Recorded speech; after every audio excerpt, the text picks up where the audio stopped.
Learn physics with a clear concept চ্যানেলের পক্ষ থেকে প্রথমেই সকলকে স্বাগত জানিয়ে আজকের ক্লাসটা আমি শুরু করব।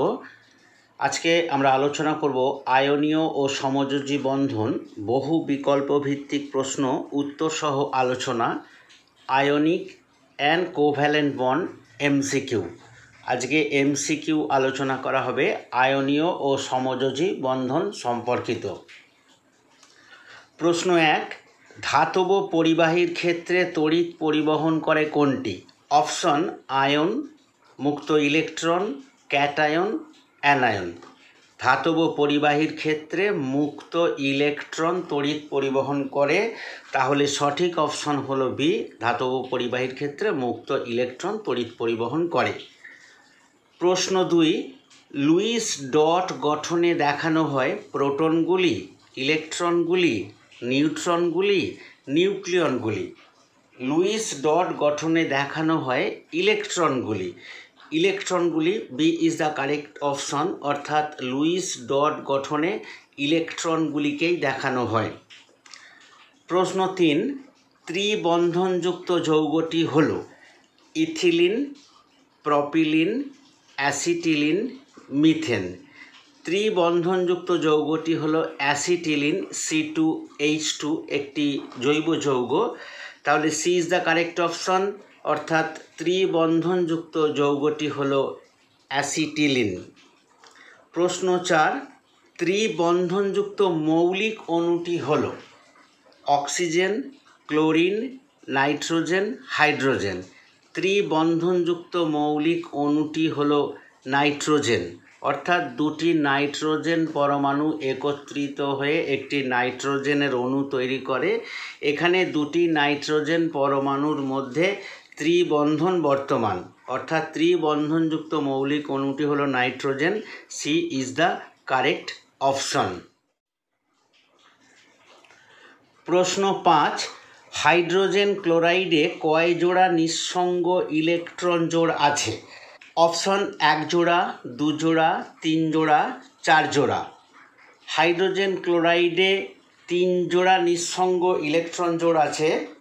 ক্লোরিনের সর্ববহিস্থ কক্ষে আছে 7টি ইলেকট্রন, তার মধ্যে একটি ইলেকট্রন হাইড্রোজেনের সঙ্গে একটি বন্ধন তৈরি করছে, তাহলে বাকি থেকে যাচ্ছে 6টি ইলেকট্রন যারা নিঃসঙ্গ, অর্থাৎ 6টি ইলেকট্রনকে আমরা বলবো 3 জোড়া। তাহলে হাইড্রোজেন ক্লোরাইডে কয় জোড়া নিঃসঙ্গ ইলেকট্রন জোড় আছে? উত্তর 3 জোড়া, সঠিক অপশন সি। আয়নীয় যৌগ কোনটি? মিথেন, জল, খাদ্য লবণ, গ্লুকোজ। আয়নীয় যৌগটি হলো খাদ্য লবণ। আমরা জানি খাদ্য লবণ একটি আয়নীয় যৌগ। মিথেন সমযোজী যৌগ, জল সমযোজী যৌগ, গ্লুকোজ সমযোজী যৌগ। তাহলে আয়নীয় যৌগ এগুলোর মধ্যে হচ্ছে খাদ্য লবণ, অর্থাৎ খাদ্য লবণকে জলে দ্রবীভূত করলে এগুলো আয়নে বিশ্লিষ্ট হয়। এমনিতেও খাদ্য লবণের মধ্যেও সোডিয়াম এবং ক্লোরিন এরা আয়নিত অবস্থাতে থাকে। তাহলে আয়নীয় যৌগ হলো খাদ্য লবণ। প্রশ্ন 7, কোন যৌগে স্বতন্ত্র অণুর অস্তিত্ব নেই? Option carbon dioxide, methane, ethylene, calcium oxide. কোন যৌগে স্বতন্ত্র অণুর অস্তিত্ব নেই? সঠিক উত্তর ক্যালসিয়াম অক্সাইড। যেহেতু ক্যালসিয়াম অক্সাইড একটি তড়িৎযোজী যৌগ, তড়িৎযোজী যৌগের ক্ষেত্রে এখানে স্বতন্ত্র অণুর অস্তিত্ব থাকে না। অপরপক্ষে কার্বন ডাইঅক্সাইড, মিথেন, ইথিলিন এগুলো সব সমযোজী যৌগ, যার ফলে এগুলোর মধ্যে স্বতন্ত্র অণুর অস্তিত্ব আছে। কিন্তু ক্যালসিয়াম অক্সাইড যেহেতু একটি তড়িৎযোজী যৌগ, তাই এতে কোনো স্বতন্ত্র অণুর অস্তিত্ব নেই। D is the correct option. আয়নীয় বন্ধন একটি চৌম্বক বল, তড়িৎ আকর্ষণ বল, মহাকর্ষীয় বল, নিউক্লিয় বল। আয়নীয় বন্ধন একটি তড়িৎ আকর্ষণ বল, অর্থাৎ দুটি পরমাণু যখন ইলেকট্রন আদান প্রদানের মাধ্যমে এরা দুটি আয়নে পরিণত হয়, তখন দুটি আয়নের মধ্যে তড়িৎ আকর্ষণ যে সৃষ্টি হয়, সেই তড়িৎ আকর্ষণের ফলে সেই পরমাণু দুটি যুক্ত হয়ে একটি আয়নীয় যৌগ গঠন করে। তাহলে আয়নীয় বন্ধন একটি তড়িৎ আকর্ষণ বল। প্রশ্ন 9, কোন মৌলের অণুতে দ্বিবন্ধন দেখা যায়? Option nitrogen, oxygen, chlorine, hydrogen. B is the correct option. Oxygen অণুতে দ্বিবন্ধন দেখা যায়, অর্থাৎ যখন দুটি অক্সিজেন পরমাণু পরস্পর যুক্ত হয়ে একটি অক্সিজেনের অণু তৈরি করে, অক্সিজেন পরমাণু দুটির মধ্যে দ্বিবন্ধন থাকে। তাহলে B is the correct option. কোন মৌলের অণুতে দ্বিবন্ধন দেখা যায়? অক্সিজেন মৌলের অণুটিতে দ্বিবন্ধন দেখা যায়। প্রশ্ন 10, কোনটি অন্তরক? চীনামাটি, সিলিকন, গলিত সোডিয়াম ক্লোরাইড, জার্মেনিয়াম। সঠিক অপশন চীনামাটি। চীনামাটি অন্তরক। এগুলো বিভিন্ন বৈদ্যুতিক যন্ত্রপাতি তৈরি করার সময় অন্তরক হিসেবে ব্যবহার করা হয় চীনামাটি। সিলিকন, এটি অর্ধপরিবাহী। গলিত সোডিয়াম ক্লোরাইড, এটি তড়িৎ পরিবহন করতে পারে। জার্মেনিয়াম, এটিও অর্ধপরিবাহী। তাহলে এই চারটির মধ্যে চীনামাটি হবে অন্তরক, অর্থাৎ এক্ষেত্রে এ হচ্ছে কারেক্ট অপশন, চীনামাটি। প্রশ্ন 11, তড়িৎ বিশ্লেষণের ব্যবহারিক প্রয়োগ নয় কোনটি? তড়িৎ লেপন, গ্যালভানাইজেশন, ধাতু নিষ্কাশন, তড়িৎ Tapan. D is the correct option, তড়িৎ তাপন। এটি তড়িৎ বিশ্লেষণের ব্যবহারিক প্রয়োগ নয়। তড়িৎ লেপন, গ্যালভানাইজেশন, ধাতু নিষ্কাশন এগুলো তড়িৎ বিশ্লেষণের ব্যবহারিক প্রয়োগ, কিন্তু তড়িৎ তাপন তড়িৎ বিশ্লেষণের ব্যবহারিক প্রয়োগ নয়, অর্থাৎ ডি হচ্ছে কারেক্ট অপশন। প্রশ্ন 12, তড়িৎ বিশ্লেষ্য পদার্থ কোনটি? তামা, বেনজিন, কপার সালফেট, চিনির জলীয় দ্রবণ। সঠিক option copper sulphate. Copper sulphate একটি তড়িৎ বিশ্লেষ্য পদার্থ। কপার সালফেটের জলীয় দ্রবণ তড়িৎ পরিবহনে সক্ষম এবং এটা রাসায়নিকভাবে বিশ্লিষ্ট হয়। তামা, বেনজিন, চিনির জলীয় দ্রবণ এগুলো তড়িৎ বিশ্লেষ্য পদার্থ নয়। সঠিক অপশন সি, তড়িৎ বিশ্লেষ্য পদার্থ হলো কপার সালফেট। প্রশ্ন 13, তড়িৎ বিশ্লেষণের সময় কোনটি তড়িৎ পরিবহন করে? ইলেকট্রন, পরমাণু, আয়ন, অণু। আমরা জানি তড়িৎ বিশ্লেষণের সময় আয়ন তড়িৎ পরিবহন করে। C is the correct option, অর্থাৎ তড়িৎ বিশ্লেষণের সময় আয়ন তড়িৎ পরিবহন করে। প্রশ্ন 14, মিথেন যৌগে কার্বন পরমাণুর যোজ্যতা কত? CH4 methane. এই মিথেন যৌগে কার্বন পরমাণুর যোজ্যতা অপশন 1, 2, 3, 4। মিথেন যৌগে কার্বন পরমাণুর যোজ্যতা হচ্ছে 4, সুতরাং ডি হচ্ছে কারেক্ট অপশন। প্রশ্ন 15, কোন যৌগটির ক্ষেত্রে অষ্টক সূত্রটি লঙ্ঘিত হয়? অর্থাৎ কোন ক্ষেত্রে অষ্টক সূত্রটি প্রযোজ্য হয় না? Sodium chloride, carbon dioxide, lithium hydride, calcium chloride. সঠিক অপশন লিথিয়াম হাইড্রাইড, LiH। এক্ষেত্রে পরমাণু দুটি সর্ববহিস্থ কক্ষে দুটি করে ইলেকট্রন এরা পূর্ণ করে, অর্থাৎ এটা হিলিয়ামের স্ট্রাকচার গঠন করে। কোন যৌগটির ক্ষেত্রে অষ্টক সূত্রটি লঙ্ঘিত হয়? লিথিয়াম হাইড্রাইডের ক্ষেত্রে অষ্টক সূত্রটি লঙ্ঘিত হয়, কারণ এক্ষেত্রে পরমাণু দুটি সর্ববহিস্থ কক্ষে 8টি ইলেকট্রন পূর্তি হয় না। Lithium hydride, C is the correct option. প্রশ্ন 16, সমযোজী যৌগ কোনটি?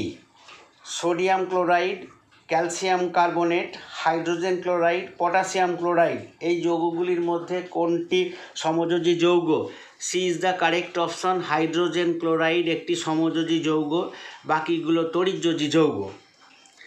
প্রশ্ন 17, তড়িৎ অবিশ্লেষ্য পদার্থ কোনটি? অপশন সোডিয়াম ক্লোরাইডের জলীয় দ্রবণ, লঘু sulphuric acid, carbon tetrachloride, ammonium হাইড্রোক্সাইডের জলীয় দ্রবণ। এর মধ্যে কোনটি তড়িৎ অবিশ্লেষ্য পদার্থ? সঠিক অপশন কার্বন টেট্রাক্লোরাইড। এটি একটি জৈব যৌগ, CCl4। কার্বনের সঙ্গে 4টি ক্লোরিন পরমাণু যুক্ত হয়ে কার্বন টেট্রাক্লোরাইড উৎপন্ন হয়, CCl4। এটি একটি জৈব যৌগ, তাই এটি তড়িৎ বিশ্লেষণ করে না। প্রশ্ন 18, সোডিয়াম ক্লোরাইডের তড়িৎ যোজ্যতা হলো 1, 2, 3, 4। A is the correct option. Sodium ক্লোরাইডের তড়িৎ যোজ্যতা হলো 1, অর্থাৎ সোডিয়াম তার বাইরের কক্ষপথের একটি ইলেকট্রনকে ক্লোরিন পরমাণু সর্ববহিস্থ কক্ষপথে প্রেরণ করে এবং এরা পরস্পর বিপরীত তড়িৎ আকর্ষণে যুক্ত হয়ে সোডিয়াম ক্লোরাইড গঠন করে। প্রশ্ন 19, আয়নীয় যৌগে ইলেকট্রন অবস্থান করে। আয়নীয় যৌগে ইলেকট্রন কোথায় অবস্থান করে? অপশন, দুটি অণুর মধ্যে, দুটি পরমাণুর মধ্যে, দুটি যৌগের মধ্যে, একটি অণু ও একটি পরমাণুর মধ্যে। B is the correct option, দুটি পরমাণুর মধ্যে। আয়নীয় যৌগে ইলেকট্রনগুলি অবস্থান করে দুটি পরমাণুর মধ্যে। B is the correct option.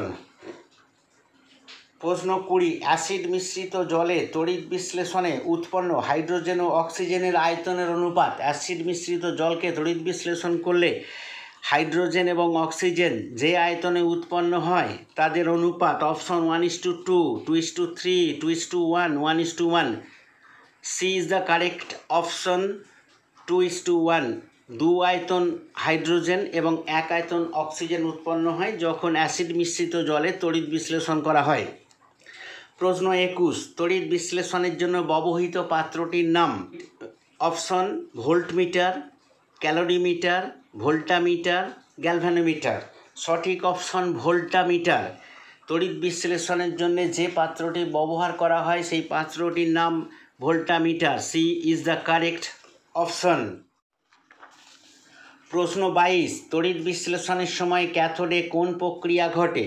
জারণ, বিজারণ, বিয়োজন, সংযোজন। তড়িৎ বিশ্লেষণের সময় ক্যাথোডে বিজারণ ঘটে। B is the correct option. তড়িৎ বিশ্লেষণের সময় ক্যাথোডে বিজারণ ঘটে। প্রশ্ন 23, তড়িৎ বিশ্লেষণের সাহায্যে রূপোর চামচে সোনার প্রলেপ দিতে ক্যাথোড হিসেবে ব্যবহার করা হয়। যদি আমরা একটি রূপোর চামচের উপর সোনার প্রলেপ দিতে চাই তাহলে ক্যাথোড হিসাবে কি ব্যবহার করব? অপশন, সোনা, রূপা, রূপোর চামচ, সোনা ও রূপার দ্বিধাতব পাত। C is the correct option, রূপোর চামচ। অর্থাৎ যার উপরে আমরা ইলেকট্রোপ্লেটিং করতে চাইছি, আমরা তড়িৎ লেপন করতে চাইছি, সেটিকে আমরা ক্যাথোড হিসেবে ব্যবহার করব। C is the correct option. তড়িৎ বিশ্লেষণের সময় রূপোর চামচে সোনার প্রলেপ দিতে হলে ক্যাথোড হিসাবে রূপোর চামচকে ব্যবহার করতে হবে। প্রশ্ন 24, নিয়নের ইলেকট্রন বিন্যাসের সমতুল্য ইলেকট্রন বিন্যাস। নিয়নের যা ইলেকট্রন বিন্যাস তার মধ্যে নিচের কোনটির ইলেকট্রন বিন্যাস সমতুল্য? Na double plus, Mg single plus, Al triple plus, N double plus. C is the correct option. অ্যালুমিনিয়ামের বাইরের কক্ষপথে আছে 3টি ইলেকট্রন। এই 3টি ইলেকট্রন বর্জন করলে তার পরমাণু কাঠামোটি নিয়নের ইলেকট্রন বিন্যাসের সমতুল্য হয়। সুতরাং Al ট্রিপল প্লাস এটা হলো কারেক্ট অপশন। প্রশ্ন 25, সংকেত ভর ব্যবহার করা হয় কোনটির ক্ষেত্রে? অ্যামোনিয়া, জল, পটাশিয়াম ক্লোরাইড, চিনি। পটাশিয়াম ক্লোরাইড এটি হলো কারেক্ট অপশন, কেননা এই পটাশিয়াম ক্লোরাইড হলো একটি তড়িৎযোজী যৌগ, বাকিগুলো সবই সমযোজী যৌগ। অ্যামোনিয়া, জল, চিনি এগুলো সমযোজী যৌগ। সমযোজী যৌগের ক্ষেত্রে সংকেত ভর কথাটি ব্যবহার করা হয় না, তড়িৎযোজী যৌগের ক্ষেত্রে এই সংকেত ভর ব্যবহার করা হয়। সুতরাং C is the correct option. Potassium ক্লোরাইডের ক্ষেত্রে সংকেত ভর ব্যবহার করা হয়। প্রশ্ন 26, তড়িৎযোজী যৌগের গলনাঙ্ক এবং স্ফুটনাঙ্ক। অপশন, কম, বেশি, গলনাঙ্ক কম, স্ফুটনাঙ্ক বেশি, গলনাঙ্ক বেশি, স্ফুটনাঙ্ক কম। B is the correct option. তড়িৎযোজী যৌগের গলনাঙ্ক এবং স্ফুটনাঙ্ক বেশি হয়। প্রশ্ন 27, এক্স একটি মৌল যার পরমাণু ক্রমাঙ্ক 20 এবং ওয়াই একটি মৌল যার পরমাণু ক্রমাঙ্ক 17। মৌল দুটির দ্বারা উৎপন্ন যৌগের সংকেত। Option XY, option XY2, option X2Y2 আর option X2Y। B is the correct option, XY2। এখানে Z20 অর্থাৎ এর বাইরের কক্ষপথে আছে 2টি ইলেকট্রন, আর এখানে Z17 বাইরের কক্ষপথে আছে 7টি ইলেকট্রন। তাহলে কি হবে? এক্সের সঙ্গে 2টি ওয়াই মৌল যুক্ত হয়ে তড়িৎযোজী মৌল গঠন করতে পারবে। লুইস ডট গঠন। লুইস ডট গঠন একমাত্রিক, দ্বিমাত্রিক, ত্রিমাত্রিক, দ্বিমাত্রিক বা ত্রিমাত্রিক হতে পারে। তা লুইস ডট গঠন, B is the correct option. Lewis dot গঠন হয় দ্বিমাত্রিক। প্রশ্ন 29, কপার তড়িৎদ্বার ব্যবহার করে কপার সালফেটের তড়িৎ বিশ্লেষণে দ্রবণে কপার আয়নের পরিমাণ। যদি কপার তড়িৎদ্বার ব্যবহার করে কপার সালফেট দ্রবণে তড়িৎ বিশ্লেষণ করা হয় তাহলে সেই দ্রবণে কপার আয়নের পরিমাণ অপশন কমে যায়, বেড়ে যায়, অপরিবর্তিত থাকে, বলা সম্ভব নয়।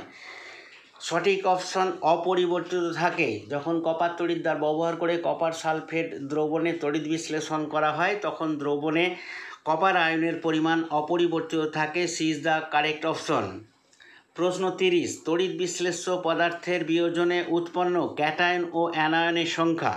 যখন তড়িৎ বিশ্লেষণ করা হয় তড়িৎ বিশ্লেষ্য পদার্থটি দুটি আয়নে ভেঙে যায়, ক্যাটায়ন এবং অ্যানায়নে।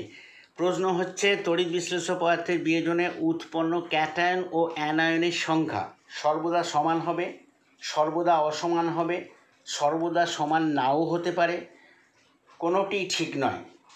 সঠিক অপশন সি, সর্বদা সমান নাও হতে পারে। তড়িৎ বিশ্লেষ্য পদার্থের বিয়োজনে যে ক্যাটায়ন ও অ্যানায়ন উৎপন্ন হয় তাদের সংখ্যা সর্বদা সমান নাও হতে পারে, সমান হতে পারে অথবা সমান নাও হতে পারে।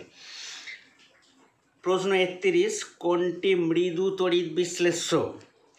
NaOH, potassium hydroxide, CH3COOH, acetic acid, H2SO4 sulphuric acid. এগুলির মধ্যে কোনটি মৃদু তড়িৎ বিশ্লেষ্য? C is the correct option. CH3COOH acetic acid. এই অ্যাসিটিক অ্যাসিডটি হলো মৃদু তড়িৎ বিশ্লেষ্য। C is the correct option. প্রশ্ন 32, কোন ধাতুটি তড়িৎ বিশ্লেষণ পদ্ধতিতে প্রস্তুত করা যায় না? Sodium, zinc, aluminium, potassium. এর মধ্যে জিঙ্ক এই ধাতুটিকে তড়িৎ বিশ্লেষণ পদ্ধতিতে প্রস্তুত করা যায় না, সুতরাং B is the correct option. জিঙ্ককে তড়িৎ বিশ্লেষণ পদ্ধতিতে প্রস্তুত করা যায় না।